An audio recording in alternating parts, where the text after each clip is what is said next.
Hello guys and welcome back to your channel Exam Republic. दोस्तों आज मैं आपके लिए लेके आया हूँ एक बहुत ही स्पेशल वीडियो जिसमें कि मैं आपको बताने वाला हूँ कि हमें क्या क्या पढ़ना चाहिए प्रोफेशनल नॉलेज सेक्शन के लिए for the specialist officer credit की जो वैकेंसीज आई हैं पंजाब नेशनल बैंक यानी पीएनबी में और बैंक ऑफ बड़ौदा में। तो दोस्तों मैं अपने एक्सपीरियंस के हिसाब से जो एग्ज़ाम मैंने क्वालिफाई किए हैं उसके हिसाब से मैं आपको बताने वाला हूँ कौन कौन से टॉपिक्स पढ़ने चाहिए, क्योंकि जो नोटिफिकेशन है उनमें ये टॉपिक्स नहीं दिए गए हैं। ठीक है, तो आज के वीडियो में हम सिर्फ यही कवर करने वाले हैं कि टॉपिक्स कौन कौन से हैं, और यदि अगर आपका रिस्पांस अच्छा रहा, मेरे को अच्छे से लाइक्स मिले, आपने अच्छे से सपोर्ट किया वीडियो को, तो मैं अगले वीडियोस में आपको इनकी डिटेल्स भी लाऊंगा कि इनके अंदर हमें एग्जैक्टली क्या क्या क्वेश्चन पूछे जाते हैं और क्या क्या टॉपिक्स डिटेल में हम देखेंगे अगर मेरे को इस वीडियो का रिस्पांस सही लगा। तो आज सिर्फ मैं ओवरव्यू दूंगा आपको, अगले वीडियो से हम इसके अंदर डिटेल में कवर करने की कोशिश करेंगे। दोस्तों हमेशा की तरह मैं यही कहूँगा, वीडियो को अंत तक देखना। अगर आपको वीडियो पसंद आए तो आप चैनल को सब्सक्राइब कर लेना, एज वही एक एक्चुअल रिवॉर्ड होता है हमारा इतनी मेहनत करने का। और यदि अगर आपको पसंद ना आए तो कोई बात नहीं। तो आइए दोस्तों शुरू करते हैं हम आज का ये वीडियो। तो दोस्तों पहले आप जान लीजिए कि मैं आपको किस बेसिस पे कह रहा हूँ कि मैं आपको टॉपिक्स बता सकता हूँ कि मैंने क्या क्या क्लियर किया है। मैं एक ब्रीफ ओवरव्यू दे देता हूँ जिससे कि आपको कॉन्फिडेंस रहे कि जो मैं आपको चीज़ें बता रहा हूँ वो बिल्कुल सही है और वही क्वेश्चंस उसी बेसिस पे पूछे जाएंगे। ठीक है, तो मैं 2 बारी दोस्तों स्केल 2 पीएनबी का ऑलरेडी क्लियर कर चुका हूँ, जो कि फाइनल सिलेक्शन तक पहुँच गया था मैं इसके अंदर क्रेडिट के अंदर। तो इसलिए मैंने इसके दोनों लेवल्स देखे हैं कि क्या क्या पूछा जाता है इसके अंदर। आरबीआई ग्रेड बी का 2018 में स्पेशलिस्ट ऑफिसर निकला था क्रेडिट का। इसमें 2 लेवल्स थे, मेंस भी हुआ था इसमें। मेंस के अंदर तो थ्योरेटिकल आपको ऑब्जेक्टिव टाइप नहीं था, सब्जेक्टिव कोई न्यूमेरिकल्स दिए गए थे, 10 क्वेश्चन आपको करने थे। तो उस बेसिस पे भी मैं आपको बता सकता हूँ कि ये क्या पूछा गया है। यूनियन बैंक का मेरा एक्सपीरियंस है ही, जो कि मैं क्रेडिट में है, उसके बेसिस पे भी मैं आपको ये बताने वाला हूँ।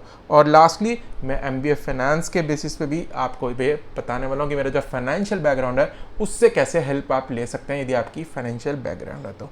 ठीक है, तो टॉपिक्स पे आए थे पहले, उससे पहले आपको एडवर्टीजमेंट में दिखा देता हूँ। क्लियरली इसमें लिखा हुआ है, थोड़ा सा चेंज है। पहले जो रीजनिंग, इंग्लिश और क्वांट के नंबर थे वो भी जोड़े जाते थे, लेकिन अब की बारी के एडवर्टीजमेंट में मैं देख रहा हूँ कि पीएनबी के में भी और बैंक ऑफ बड़ौदा के में भी, दोनों में आप ये देखेंगे कि जो पहले के 3 पार्ट है रीजनिंग, इंग्लिश और क्वांट, इनके नंबर नहीं जोड़े जाएंगे, ये केवल क्वालिफाइंग नेचर के रहेंगे। तो दोस्तों जनरली मैं आपको बताता हूँ क्वालिफाइंग जो होता है वो सिर्फ 25% मार्क्स ही होते हैं इनके, ज़्यादातर ज़्यादा से ज़्यादा 33 हो जाते हैं, लेकिन मैंने जहाँ तक है 25% अगर आप ला रहे हैं तो काफ़ी रहेंगे इसके अंदर। जैसे 40 क्वेश्चन है किसी सेक्शन में तो आप 10 क्वेश्चन भी कर रहे हैं, सही सही नंबर आ रहे हैं 10, तो आप क्वालिफाई कर जाएंगे इसके अंदर। ठीक है, तो इसमें आपको इसमें ज़्यादा फोकस नहीं करना है, बाकी 3 सेक्शन में आपको सिर्फ क्वालिफाइंग करने हैं। और जो प्रोफेशनल नॉलेज वाला है, जिसका कि ये सिलेबस नहीं बताते हैं कि क्या पढ़ना है आपको, वो मैं आपको बताने वाला हूँ कि क्या पढ़ना चाहिए। ठीक है, तो ये डिटेल में मैंने आपको पीएनबी का भी दिखा दिया और ये बीओबी का भी। इसके अंदर भी यही सेम लिखा है कि प्रोफेशनल नॉलेज जो है, यानी कि क्रेडिट की नॉलेज जो है, उसके बेसिस पे ही आपका मेरिट का लिस्ट बनेगी, जो कि इंटरव्यू के लिए बुलाए जाएंगे। और अंत में भी जो इंटरव्यू प्लस मेरिट जो आपकी मार्क्स आए हैं प्रोफेशनल नॉलेज सेक्शन में, दोनों को जोड़ के बनाई जाएगी फाइनल लिस्ट भी। तो पहले 3 सेक्शन में सिर्फ क्वालिफाइंग जितना ही पेपर कीजिएगा, ज़्यादा फोकस मत कीजिएगा। पहले उल्टा था, पहले इनमें इजीली स्कोर हो जाता था तो आसानी से क्वालिफाई होता था। तो प्रोफेशनल नॉलेज वाले आप देख सकते हैं वेटेज भी इनकी ज़्यादा है, मार्क्स भी ज़्यादा हैं, तो ये आप जरूर फोकस कर लेना। तो क्वेश्चंस देख लेते हैं अब क्या क्या आते हैं, इंपॉर्टेंट टॉपिक्स कहाँ से बनते हैं इनके क्वेश्चंस। ठीक है, तो सबसे इंपॉर्टेंट और सबसे जो फोकस एरिया रहता है एग्जामिनर का, वो रहता है रेशियो एनालिसिस। इसके वो आपको डायरेक्टली फॉर्मूले भी पूछ सकता है, कौन कौन से टाइप्स के रेशियोज होते हैं। ठीक है, एक सिंपल सी बैलेंस शीट बना देगा, उसके अंदर आपसे पूछ लेगा रेशियो निकाल दो, बहुत ही सिंपल होगी। जैसे आपसे कह देगा टंजन नेटवर्थ निकाल दो किसी कंपनी की, तो आप क्या करेंगे, reserve and surplus plus capital को प्लस करेंगे पर इंटेंजिबल्स को लेस करना भूल जाएंगे। तो सिंपल फॉर्मूले से भी पूछ सकता है आपसे रेशियो, और एक न्यूमेरिकल बेस में भी पूछ सकता है। ठीक है, एनालिसिस ऑफ फाइनेंशियल स्टेटमेंट वही है, ये कैश फ्लो स्टेटमेंट आपको पढ़ना आना चाहिए, बैलेंस शीट और प्रॉफिट एंड लॉस तो आना ही चाहिए। तो इनके बेसिस पे आप कह देंगे कि आप ग्रॉस प्रॉफिट निकाल लीजिए या फिर ये रेशियो निकाल लीजिए, तो ये सब रिलेटेड है। फाइनेंशियल स्टेटमेंट में आपका स्ट्रॉन्ग होल्ड होना बहुत ज़रूरी है। ठीक है, फिर कोलेट्रल्स, प्राइम सिक्योरिटी क्या क्या होती हैं, कोलेट्रल्स किस किस तरीके के होते हैं, ये पूछा जाता है। टाइप ऑफ चार्जेस आप क्रिएट क्या क्या कर सकते हैं, हाइपोथिकेशन, असाइनमेंट, प्लेज, इनमें डिफरेंस क्या होता है, ये बहुत ही आसानी से पूछते हैं वो, ये बहुत फेवरेट क्वेश्चन रहता है, ठीक है। सिंपल मॉर्गेज क्या होता है, इक्विवेलेंट मॉर्गेज क्या होता है, दोनों में डिफरेंस क्या होता है, ये आपको पता होना चाहिए। Rating models and their signification, आप रेटिंग करते हैं जो लोन आता है उसकी, तो उन मॉडल्स के बारे में आपको आइडिया होना चाहिए कि क्या क्या उसमें सेगमेंट्स होती हैं, क्या क्या इंक्लूड होती हैं चीज़ें उसके अंदर, ठीक है। बोरोअर की कैसे रेटिंग की जाती है, ये आपको पता होना चाहिए। एक्सटर्नल क्रेडिट एजेंसीज जो 4-5 हैं इंडिया की, वो पूछ लेते हैं कि इनमें से कौन सी नहीं है कौन सी है, तो बेसिक इसमें आपको सिर्फ बेसिक पता होना चाहिए कि कौन कौन सी हैं, ठीक है। इंडिया की प्रोमिनेंट क्रेडिट रेटिंग जो करती हैं अलग अलग कंपनीज की, ठीक। क्रेडिट इंफॉर्मेशन आप कहाँ से ले सकते हैं, सिबिल के बारे में आपको पता होना चाहिए। RBI circulars and guidelines, very important, जो रीसेंट आरबीआई के जो सर्कुलर्स हैं, ये आरबीआई की वेबसाइट पे बहुत इजीली अवेलेबल है, आप उसमें से जाके देख सकते हैं। बहुत ही सिंपल छोटे छोटे सर्कुलर्स हैं, उसमें से आपको इंपॉर्टेंट देखने हैं जो आपके लिए यूजफुल हैं, जैसे कि जो एनपीए से रिलेटेड है कि एनपीए की गाइडलाइंस क्या कहती हैं, क्या लॉस आपको कब डिक्लेयर करना है, कब एक एसेट डाउटफुल एसेट बन जाता है, तो उसकी प्रॉपर डेफिनेशंस उसके अंदर दे रखी है टाइम पीरियड्स के साथ। तो ये आरबीआई के सर्कुलर आप डाउनलोड कर लेना आरबीआई की साइट से, आप ये डालेंगे एनपीए या एसएमए की स्ट्रेस्ड एसेट्स क्या होते हैं, उनसे रिलेटेड क्या सर्कुलर हैं, ये आपको डिटेल में मिल जाएंगे। आपको उसके डे हिसाब से पूछ लेते हैं, तो ये आपको वहाँ से पढ़ने हैं एक बारी, ठीक है।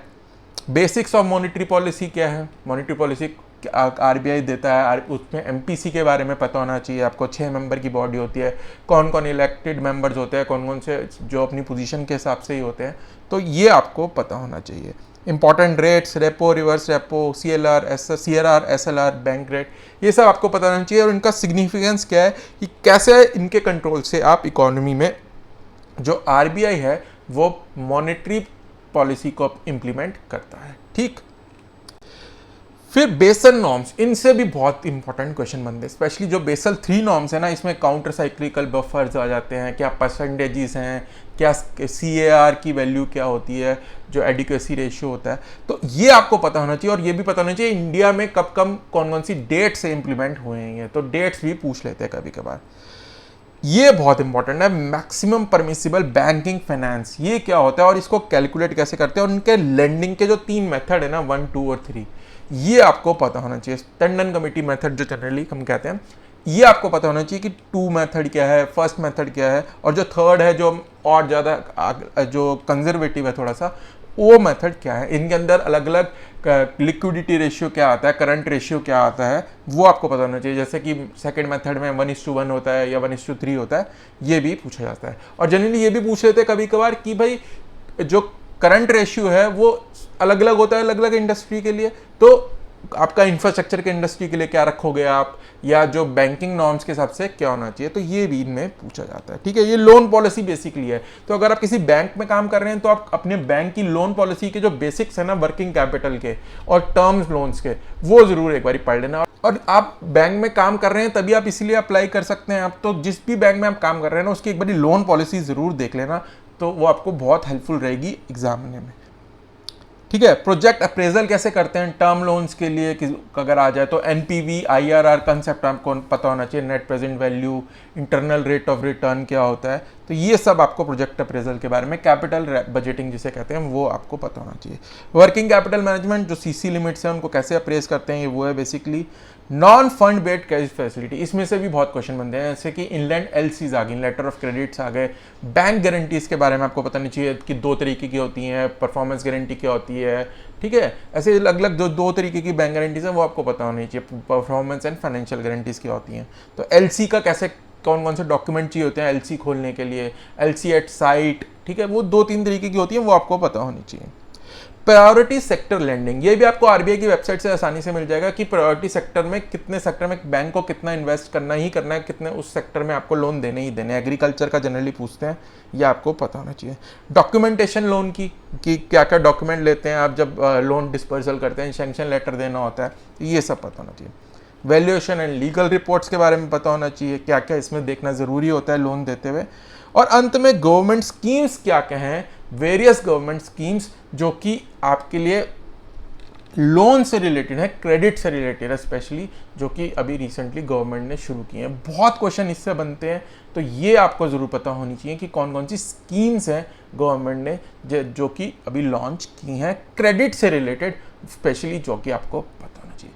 तो दोस्तों ये था आज का वीडियो। मैं आशा करता हूँ आपको ये हेल्पफुल रहेगा, आपको टॉपिक आइडेंटिफाई करने के लिए, स्पेशली कि क्या क्या हमें पढ़ना चाहिए स्पेशलिस्ट ऑफिसर के जो प्रोफेशनल नॉलेज वाला सेक्शन है, जो कि आपकी मेरिट डिसाइड करेगा उसके लिए। यदि ये दोस्तों वीडियो आपको पसंद आया है और चैनल पे आप नए हैं तो प्लीज़ सब्सक्राइब कर लेना, बेल आइकन को हिट कर लेना, और अगर आप आगे भी ऐसे वीडियो चाहते हैं तो एक लाइक ज़रूर कर देना। और अगर मेरे को इसमें अच्छे लाइक्स मिले और अच्छा रिस्पांस मिला, कमेंट्स मिले, तो मैं ज़रूर आपको आने वाले वीडियोस के अंदर डिटेल में भी ये टॉपिक्स के साथ, क्वेश्चंस के साथ ये आपको देने की कोशिश ज़रूर करूँगा। कमेंट सेक्शन में ज़रूर मुझे बता देना कि आपको वीडियो कैसे लगा। तो दोस्तों अब हम मिलते हैं अगले वीडियो में, तब तक के लिए bye bye and happy learning.